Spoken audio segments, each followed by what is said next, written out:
Tonight, you'll hear about the most remarkable financial and image resurrection in pop culture history, and get a rare look at what Michael Jackson left behind. Michael Jackson's private garage, a mysterious, locked-away space that for years remained hidden from the world, was finally opened in 2024, and what was discovered inside took everyone by surprise.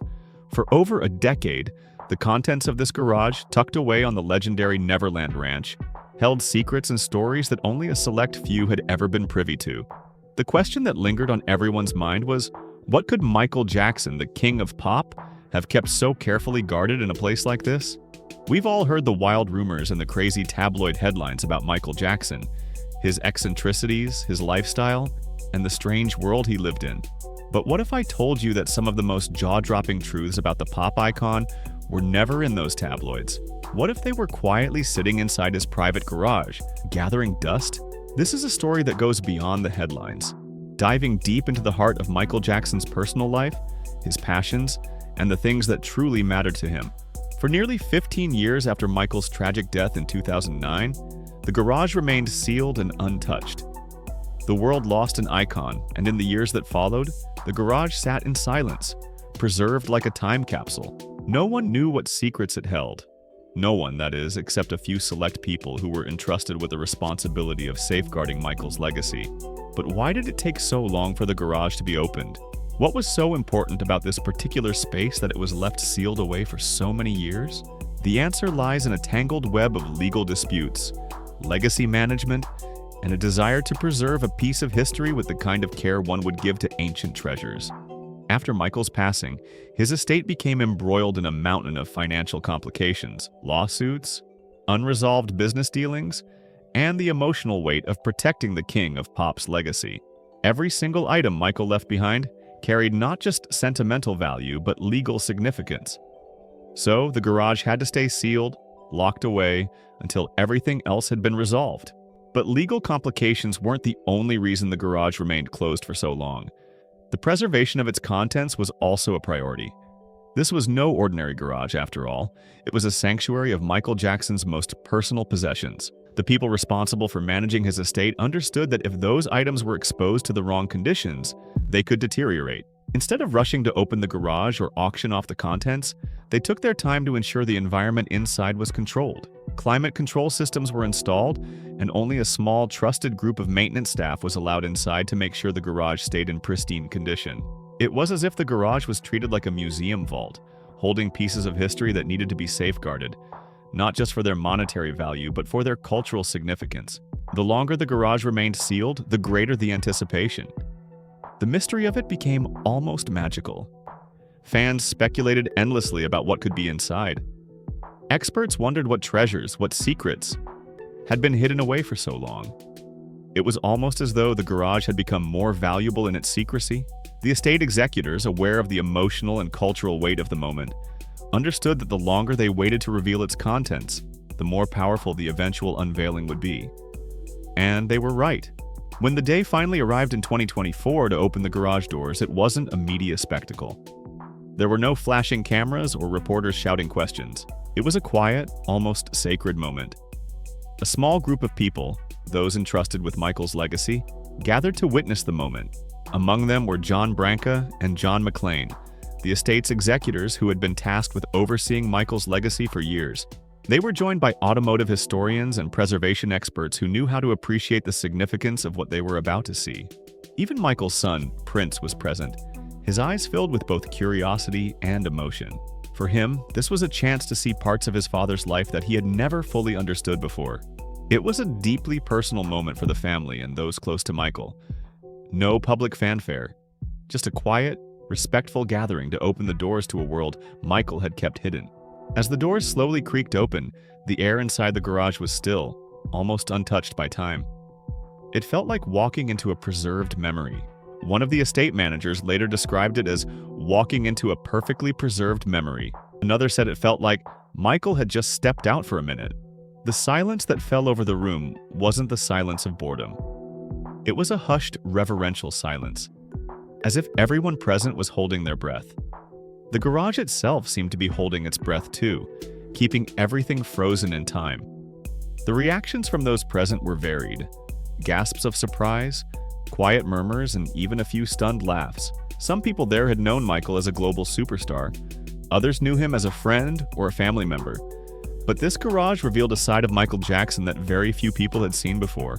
Sure, there were the luxury cars, sleek, polished, timeless machines, but there were also more whimsical, playful items that revealed a softer, more imaginative side of Michael.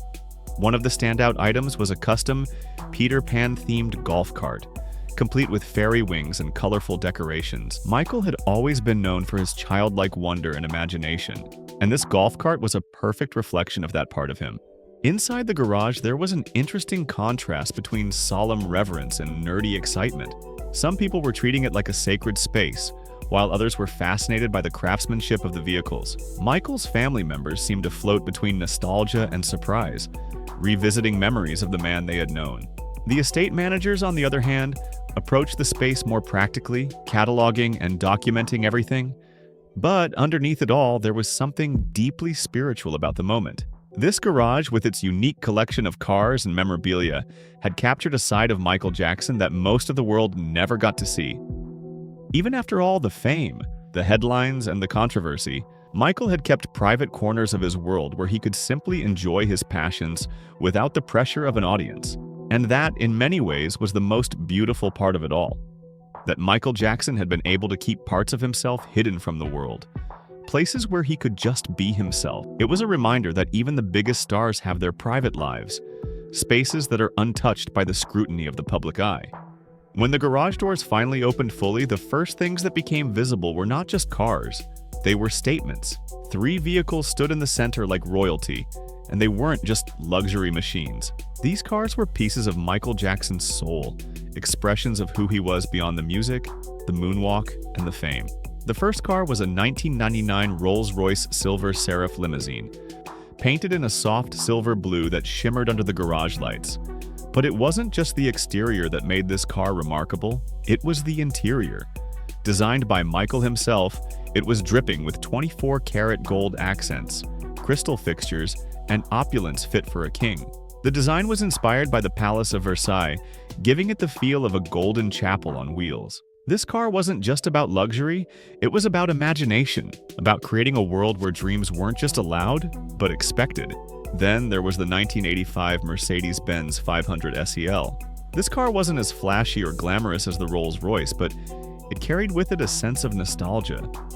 This was the car Michael drove the most during a time when he was quietly traveling between his home and his studio. It was during these quiet drives that some of his greatest hits may have been conceived. The car's value wasn't in its price tag, it was in the memories it carried. And when Michael was done with it, he gifted it to his aunt, adding a deeply personal touch to its significance. The car was later sold at auction, but for those who knew its story, its true value was in the memories it held.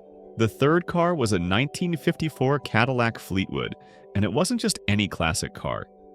This was the very car used in the Oscar-winning film Driving Miss Daisy, with Morgan Freeman behind the wheel. Michael Jackson, the king of pop, owned a car that had been part of one of Hollywood's most iconic films.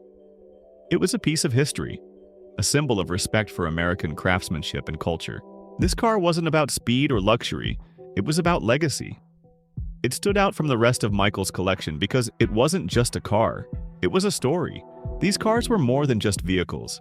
They were expressions of Michael Jackson's personality, his dreams, and his need for freedom. They told the story of a man who, despite all the fame and fortune, never stopped yearning for a connection to the simpler, more innocent parts of life. The decision to keep these cars rather than sell them off for profit was an intentional one.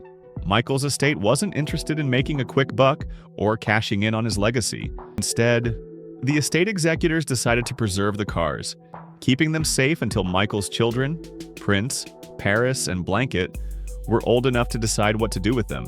This wasn't just about business, it was about legacy, respect, and giving Michael's children the chance to honor their father in their own way. And so, Michael Jackson's garage became a part of his lasting legacy. It wasn't just a place filled with cars, it was a testament to the man behind the music, the moonwalk, and the headlines. The garage told a story of a man who, in his own way, sought to preserve the magic, wonder, and freedom that defined his life.